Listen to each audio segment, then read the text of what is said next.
you back in a quam, I can a quam, because daddy and I like this man. I don't know why, I just like this man. I go on more than is using for fearlessness in somebody who is well learned, well traveled, can carry history along.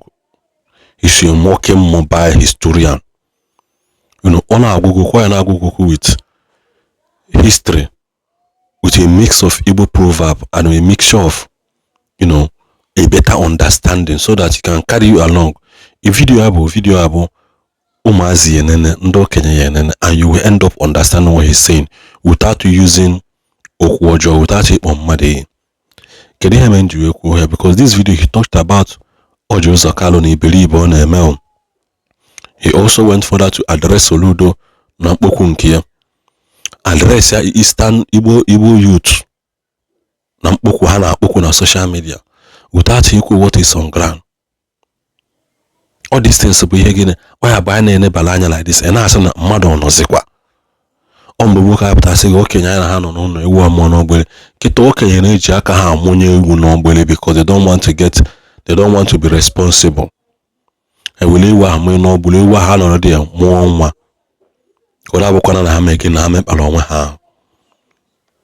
As for somebody like this man to be speaking in his old age, don't happen now. You know that he spoke no kunoku that na anama mwe ibe enu ya gbali akebe anagbali akebe.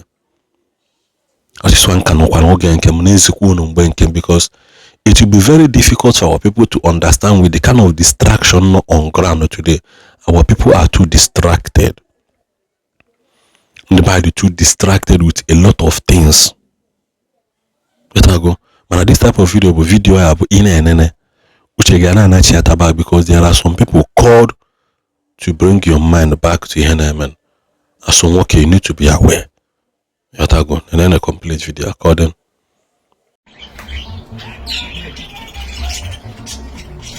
Ụtụtụ ọma ndị Igbo nwe m.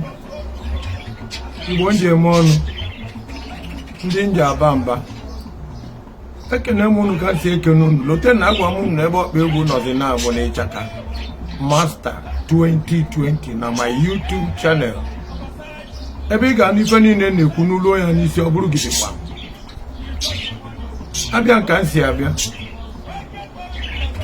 That's na nwoke na-eji ọlụ oyibo amụ ya bụrụ ụzọ pillowcase ka o ji ana. Ife a na-emebe anyị kere oge ọ ga-akwụsị. Ọ dị mwute na nwanne anyị nwoke nke onye ọbụla ma ụmụ ụma.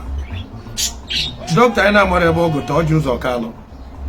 Ọ ka na-eme, ọ ji eme na-eme na ọ ji ya na-eme. A sị na ifele dị nwa onye isi na onye isi ji iri n'ibi aka na afụ na ọ ji ụzọ kalụ enwere ụmụnna. Onye ma o ji ezuzu ife ọ na-ezuzu because ọ bụrụ na o nwere ụmụnna ofu onye aka si gị enyi, it's time to start. Oge o ji ụzọ kalụ bụ gọvanọ Abia State. Enwe people, royal fathers, volunteer. Akụ nke fa nwe ka ọ bụ na be anyị dị mma. Oge ọ bụ gọvanọ Abia State. Enwere staff quarters for senior staff. Eloto na eze nkuku. Eze onye ọ ga-adịrị mma. Ọkpata ozuoro ọha. Volunteer unu onwe na 99 Azikiwe Road, Ụmụahịa. Ka o wee bụ na enwe accommodation. Ndị dị etu ha nọrọ ọzọ fancha anasigo. Ọ ji ụzọ Kanu t-shirt ị na-egosi isi n'ọsọ mbelt. Nne yi na nna ya nọ na World Cup, Nigeria na-eje World Cup. Hai, nzuzu nke ya akarịa efele emegbu anyị nwa bụ ndị Igbo. Ekwuru ekwu iwela afe ndị APC kwalụ nwa gị nwaanyị uniform. Kedu ebe a ga-ebido kwube? Ọ dị ka okwu dị ka inu. Well, ụmụ okolobịa ndị Igbo ana m agwa unu, ndị anyị zika kafa nọchite anya anyị. Anapụghị anyị okwu n'ọnụ, napụ anyị strength nke bụ na o nwere ife anyị ga-ekwu ebo ya ori. I can't believe na Soludo jere London. Ya na ndị akodo ruo dị a. Jide youth na-akụgbu oge ọ na-bụ ofu idiot si na youth si na ọkpọ police. Onye si na anyị nwa bụ ndị Igbo bụ coward, anya si na ọ kparị anyị. Ị na-akpọ polisi nọ na London ka abịa mee Soludo arrest na Nigeria. Ifele megbukwa gị. Onye ọbụla bụzi content creator, onye nyụ arụ ọpụta na social media. Ọ dị ka okwu dị ka inu. Well, onwere onye nwere bad side. Ife o ji dịka ndị asụsụ ọzọ ndị obodo ọzọ na-akparị anyị bụ because anyị na-arapụ ọrụ dịla anyị fọbịa na-arụ ọrụ anyị. Ekene ndị very dark man odogwu ka egbu onye Chineke ji alụ ọrụ brother Paul Chigbo ekenekwa ngo ọ ga-adị gị na mma nwanne mmadụ ka ebu onye nwe gị nwe mmadụ. Ekenekwa Mama Peter for Nigeria. Ndị a niile na-agba mbọ na ọ ga-adị dị youth mma, ọ ga-adịla unu mma, mana otu ma na-efe ma n'abalị afụ na ekwuru na-egbu okenye ekwukwa ma anọrọ na-egbu nwatakịrị. Igbo youth ebee ka unu nọ? Ebee ka unu nọ? Mmadụ a na-alụrụ unu ọrụ dị ilu unu pụtara na-akọ ọnụ. Ọ dị mwute na-apụta mfu olisametụ apụtakwa ọzọ pụta ka o si apụta. Ana anya na ekwensu na-eri nri na-eji ogologo nga. Olisa ọ bụrụ ndị a tinye gị na nga bụ ndị gị na fa na-erikọzi na-aṅụkọ ife na-emegbuo gị n'isi na hope ụzọ dị mma bụ ọga gị. Ịgbakọ ego a na nwatakịrị na ọ ga-egboro egbe echi ọpịba aka ọkpọ ga-apụ. Atango na Peter Obi ga-abụ eze, onye chimele eze o meghị eze. Olisa bakwa n'ụlọ, Olisa baa n'ụlọ ọzọ kịtị na eriba na wichia anyafụrụ rọzikwa gị na wichia ụdị eme gị n'onu. Ndị a niile na-ezu ori nke ejide onwebe health issue. Olisa ịpụtakwa ka isi apụta. Elote n'oge ahụ eji Olisa ya na ọjị ụzọ kalụ mụnwa bụ mmadụ ọ bụ na m ga-elote nọ na fight a challenge m ndị Nnewi na fanwe up to 15 billionaires. Ọ bụ so nwanne fa nwoke bụ onye arapụ ụdị a asị gị na Olisa butere esi ya. Olisa ịpụtakwa iri iso gị. Nnamdi Kanu nọ n'ụlọ nga na kampen na-abasị ka arapụ nke nwa bụ Olisa na ọjị ụzọ kalụ ogbu mmadụ dị proud na ọ na-egbu mmadụ.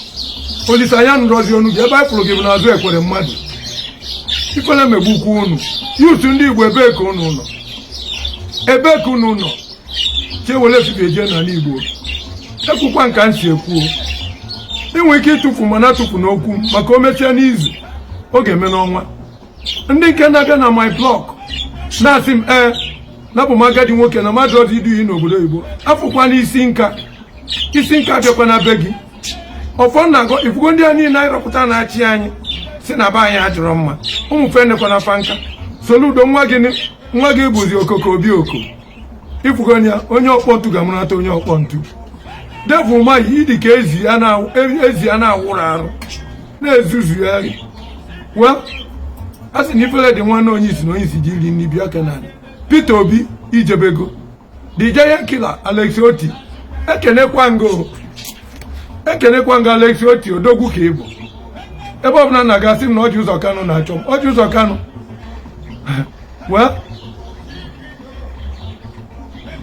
amara m ife m ga-agwa gị because ọ bụrụ na ị mụtara ụmụ nwere isi fakasigori gị dadị ife ị na-eme ọka gịnị ka ọ dị.